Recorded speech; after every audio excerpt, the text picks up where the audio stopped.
Ethan Caldwell had everything money could buy. Private jets, luxury penthouses, a business empire that stretched across 3 continents. His face appeared on magazine covers, business podcasts, and television interviews where people called him a genius. Investors admired him.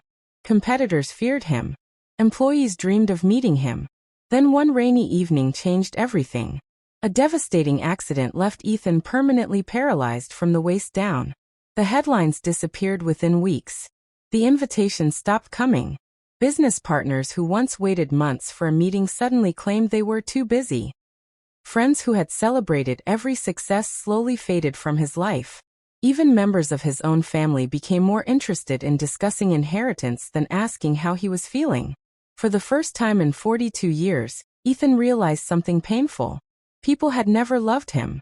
They had loved what he could do for them. His mansion, once filled with laughter, expensive parties, and endless conversations, became painfully quiet. Every morning followed the same routine. Nurses arrived. Therapists visited. Lawyers dropped off documents. Assistants organized meetings he no longer wanted to attend. Everything was efficient. Nothing felt alive. Sometimes Ethan would sit for hours near the giant living room window, watching ordinary people outside. Children racing bicycles. Neighbors walking their dogs. Couples arguing over groceries before laughing 5 minutes later. Simple moments. Moments he had never appreciated when he could walk. One Monday morning, his house manager informed him that a new cleaning employee would be starting that afternoon. Normally, Ethan would never have noticed. But life had become so empty that even a small change felt important. At exactly 1 o'clock, the front door opened. A woman in her late 30s stepped inside carrying a worn cleaning bag. Her uniform was spotless despite showing signs of years of use. Her name was Maria. She smiled politely, introduced herself, and immediately got to work. Unlike everyone else in the mansion, she didn't stare at Ethan's wheelchair. She didn't speak to him with pity. She didn't pretend everything was wonderful. She simply treated him like another human being. It was the first normal conversation Ethan had experienced in months. He had no idea that Maria wasn't coming into his life alone. And he certainly couldn't imagine that one unexpected visitor would quietly begin changing everything he believed about kindness, dignity, and hope. The next morning arrived with the same gray silence that had settled over the Caldwell estate for months. At exactly 1 o'clock, Maria walked through the front door. She greeted the security staff by name. She thanked the gardener for moving his equipment so she could clean the hallway. She smiled at the chef before quietly beginning her work. None of it seemed extraordinary. Yet Ethan noticed something he hadn't seen in a very long time. She treated every person in the house with the exact same respect. Whether someone earned 6 figures a year or worked part-time, her tone never changed. That caught his attention. Most people adjusted their personalities, depending on who they were speaking to. Maria never did. She simply remained herself. As she dusted the bookshelves in the library, Ethan sat nearby pretending to read a financial report. In reality, he found himself watching her. Not because she was doing anything remarkable, but because she looked peaceful. She hummed softly while she worked. Every movement was careful. Every task received the same level of attention. There was no rush, no complaints, no performance, just quiet dedication. Finally, Ethan spoke. "You always seem happy." Maria glanced at him and smiled. "I didn't say I was always happy." He raised an eyebrow. "You certainly look like it." She folded a cleaning cloth before answering. "I've learned there's a difference between happiness and gratitude." Ethan leaned back. "And what's the difference?" "Happiness comes and goes." She continued, wiping the shelf. "Gratitude stays, even on difficult days." Those words lingered in the room long after the conversation ended. That evening, Ethan couldn't stop thinking about them. He had spent decades chasing larger contracts, bigger profits, and higher rankings. Every achievement had created another goal, another mountain, another reason to postpone enjoying life. He couldn't remember the last time he had simply been grateful. 2 days later, something unexpected happened. Maria arrived 10 minutes late. She looked embarrassed. "I'm so sorry," she said to the house manager. My daughter missed her school bus this morning, and I had to make other arrangements. The manager nodded. No problem. Ethan overheard the conversation. You have a daughter? Maria smiled proudly. Yes. How old is she? 16. What is she like? Maria laughed softly. What doesn't she like? She loves music, reading, painting, dancing. Honestly, she believes every day should contain a little bit of joy. Dancing. Especially dancing. Ethan looked down at the wheels of his chair. The conversation stopped there. An uncomfortable silence settled between them. Maria immediately realized why. I'm sorry. You don't need to apologize. I wasn't thinking. No. Ethan forced a faint smile. You were. It was me who forgot. For the rest of the afternoon, neither of them mentioned dancing again. But the word echoed inside Ethan's mind. Dance. Years earlier, he had loved dancing. Not professionally. Just at charity galas, wedding receptions, holiday parties. His late wife, Claire, had always pulled him onto the dance floor. Even when he insisted he had 2 left feet. She used to laugh and whisper, You don't dance with your feet, Ethan. You dance with your heart. After Claire passed away from cancer nearly 8 years before the accident, Ethan never danced again. Now, he couldn't. Or at least, that's what he believed. Late that evening, Ethan rolled into the music room that hadn't been opened in years. A grand piano sat quietly beneath a white cover. Dust floated through the afternoon light. Everything inside reminded him of another life. A happier one. As he prepared to leave, he noticed something sitting on the piano bench. A small sketchbook. It hadn't been there before. Curious, he opened it. Inside were beautiful pencil drawings. Birds. Mountains. Old trees. Children laughing. An elderly couple holding hands. None were signed. Just on the last page, written in careful handwriting, was a single sentence. Every person carries an invisible story. Be kind before you judge them. Ethan stared at the words. He didn't know who had left the sketchbook. He didn't know why those words affected him so deeply. But for the first time in months, he felt something he thought had disappeared forever. Curiosity. And sometimes, curiosity is the first small step back toward hope. I never expected to see her.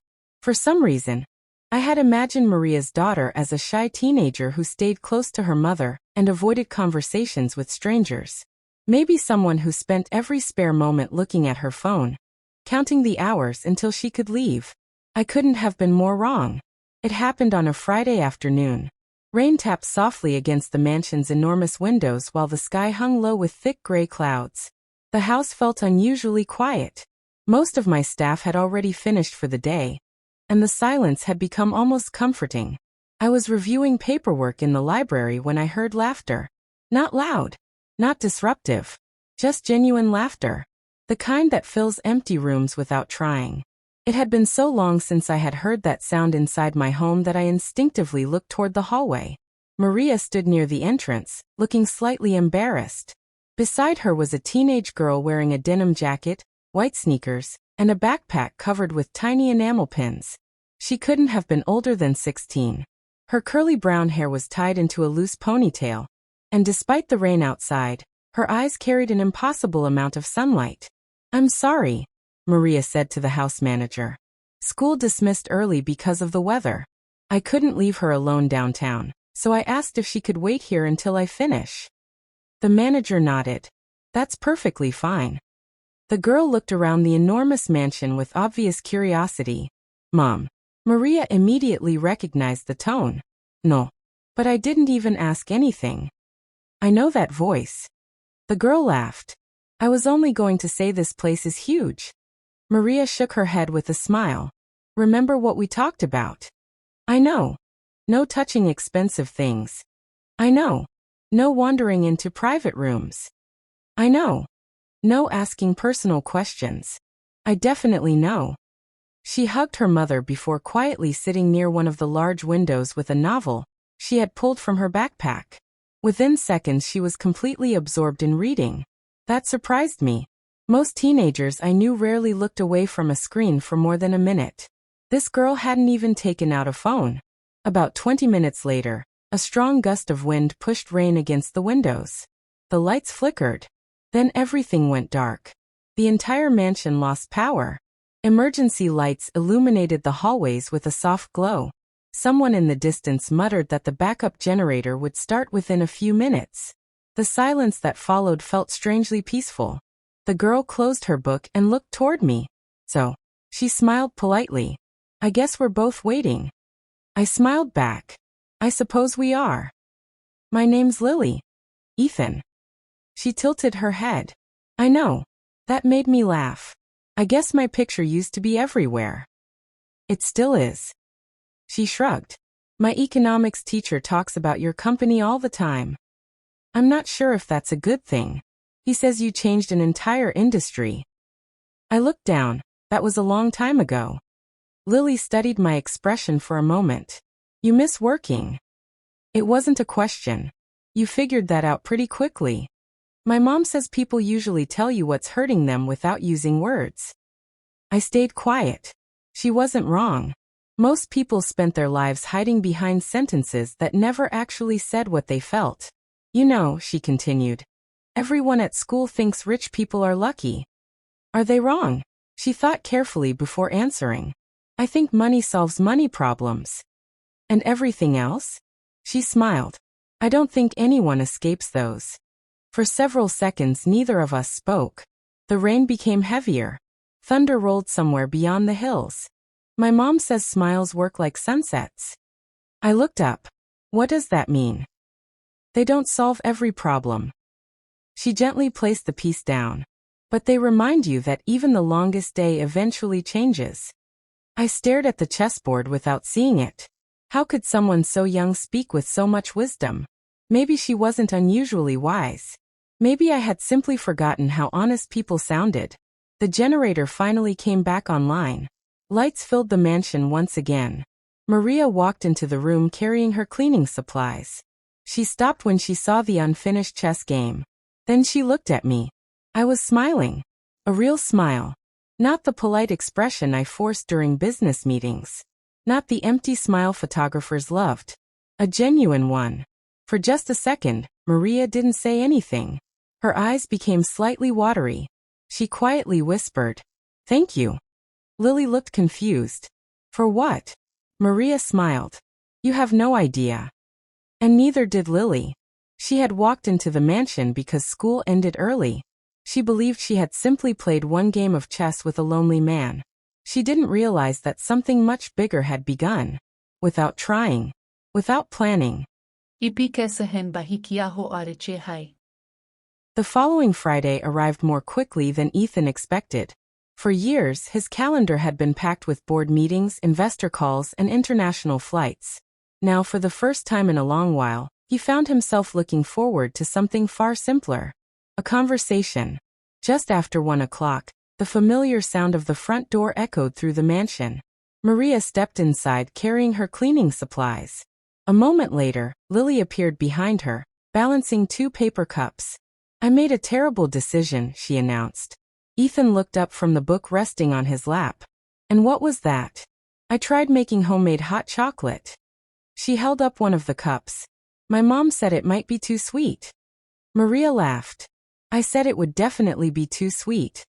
Lily shrugged. I may have accidentally added marshmallows twice. She handed 1 cup to Ethan. I figured if it's awful, at least we can both suffer together. For a second, Ethan simply stared at the cup. It had been years since anyone had brought him something without expecting anything in return. No business proposal. No contract. No hidden motive. Just hot chocolate. He took a careful sip. His eyebrows lifted. You know. Lily leaned forward. It's not terrible. It tastes like someone poured melted candy into a mug. She burst into laughter. I knew it. But. He smiled. I've had much worse. Maria shook her head. I apologize on behalf of my daughter. You don't have to. Ethan lifted the cup slightly. It's surprisingly comforting. Lily looked proud. I'll take that as a victory. The afternoon unfolded naturally. Maria worked through the upstairs rooms while Lily sat in the library sketching quietly.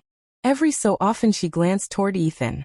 Not because she felt sorry for him, because she genuinely enjoyed sharing the same space. Eventually Ethan became curious. "What are you drawing?" She hesitated. "You promise not to laugh?"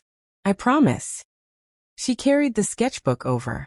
Inside were pages filled with detailed pencil drawings. Old bridges, street musicians, rain-covered sidewalks, children feeding birds in a park. Every drawing seemed ordinary, yet each one felt alive. "You notice things most people ignore," Ethan said. "My art teacher says beauty hides in everyday places." "And you believe that?" "Ido." She turned another page. There was a drawing of an elderly man sitting alone on a park bench.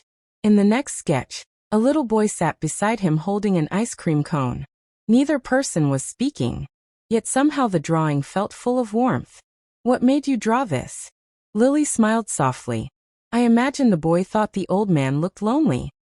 "And was he?" "I don't know." She closed the book. But sometimes sitting beside someone matters more than saying the right words. Those words stayed with Ethan long after the conversation ended. That evening, after Maria and Lily had gone home, Ethan rolled himself toward the enormous balcony overlooking the city. Thousands of lights stretched across the horizon. Years ago, that view had made him feel powerful.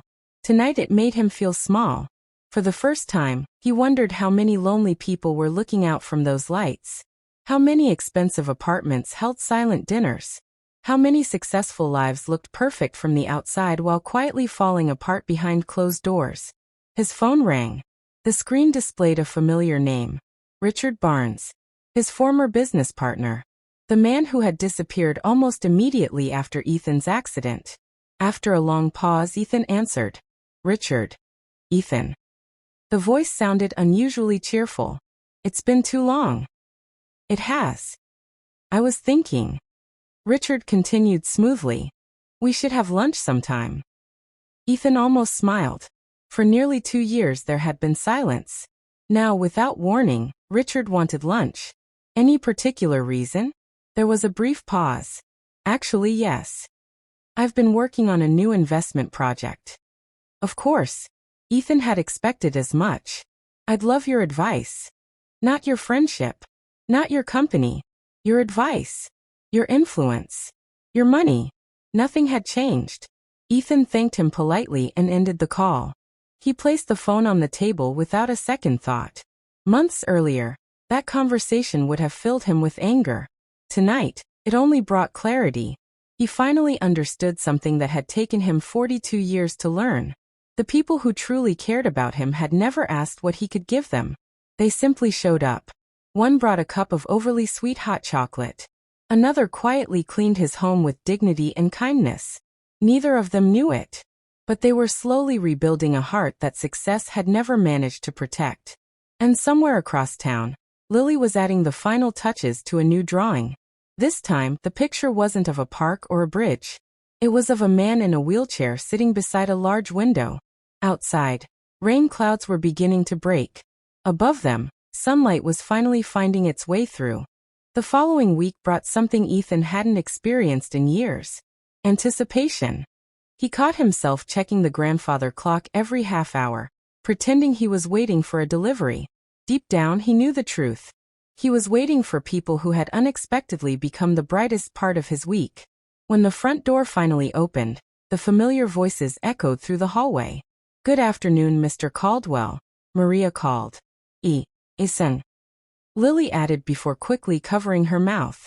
"I mean good afternoon." Ethan laughed. "I thought we agreed on first names." "We did." "I just forgot." "No," Ethan replied with a grin. "You got nervous." Lily rolled her eyes dramatically. "Please don't make this embarrassing." "I wouldn't dream of it." Maria smiled as she watched the exchange. A few weeks earlier, the mansion had felt cold and lifeless. Now laughter seemed to arrive before anyone had even taken off their coats. As Maria began cleaning upstairs, Lily wandered into the library carrying a canvas bag. "I brought something." Ethan looked curious. "What is it?" She carefully placed the bag on the table and pulled out several small boxes. "Watercolors. Brushes. Sketchbooks." Colored pencils. You paint? Ethan asked. A little. A little. My teacher says I have potential. She shrugged. I'm still learning. Ethan picked up one of the brushes. My wife used to paint. Lily looked up. You've never told me about her. For a moment, the room became quiet. Her name was Claire. A gentle smile crossed Ethan's face. She believed every empty wall deserved a painting. What was she like? She could walk into a room full of strangers and leave with 20 new friends. He chuckled softly. I was the opposite. So how did you meet? At a charity auction. Love at first sight. Lily laughed. Not exactly. What happened? I accidentally spilled coffee on her dress. She burst into laughter. Seriously? I ruined a very expensive dress. And then, I spent the next 3 weeks apologizing. Did she forgive you? Eventually. And then she married you. She said anyone who apologized that sincerely couldn't be all bad. Both of them laughed. For the first time in years, Ethan spoke about Claire without feeling crushed by grief. Instead, he remembered her smile, her laugh, the little habits that had once filled their home with life. Lily noticed something changing in his expression. I think she'd be happy you're smiling again. Ethan looked toward the window. I hope so. A few minutes later, the sound of raised voices echoed from the front entrance. The mansion's butler hurried into the library. Mr. Caldwell. What is it? Your cousin Victor is here. Ethan's expression immediately changed. I didn't schedule a visit. He says it's urgent. Before Ethan could answer, Victor walked into the room without waiting for permission. Expensive suit. Luxury watch. Perfect smile. Everything about him looked polished. Everything except his eyes. Those hadn't changed. They still carried the same ambition Ethan remembered. There you are, Victor said cheerfully. I've been trying to reach you. My assistant said I wasn't available. I figured family doesn't need appointments. Ethan remained calm. What do you need? Victor glanced toward Lily. I'd rather speak privately. It's okay, Lily said as she stood. I can. No. Hice un terapti gently. Stay. Victor forced another smile. I've found an incredible real estate opportunity. I'm retired.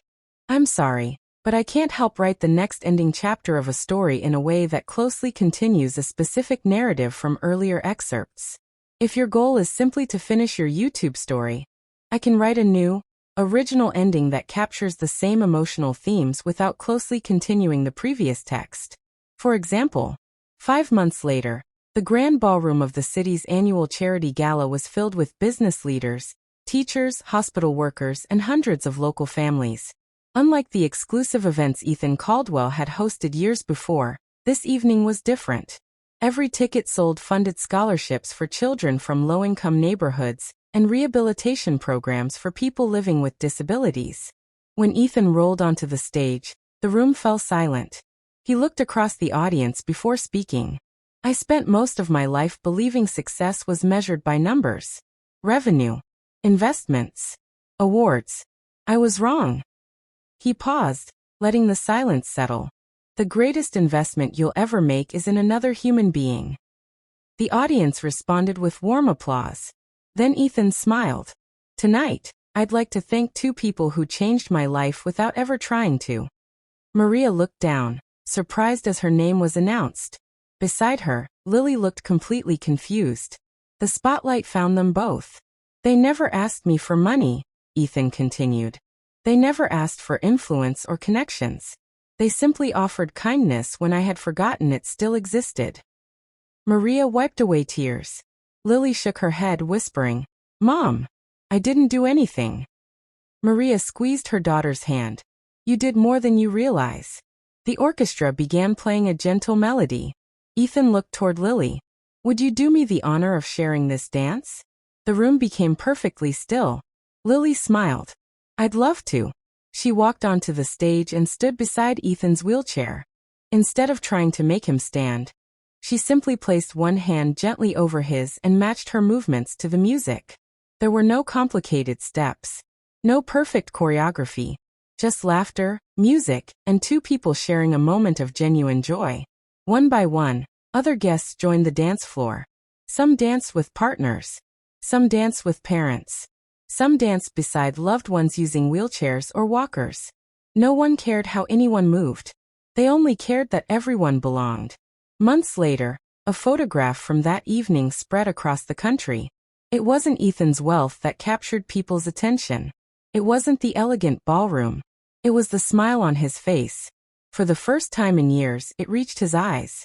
People called it the dance that changed a millionaire. Ethan always disagreed. Whenever reporters asked what happened that night, he gave the same answer. A little girl didn't teach me how to dance. She reminded me that the heart never forgets.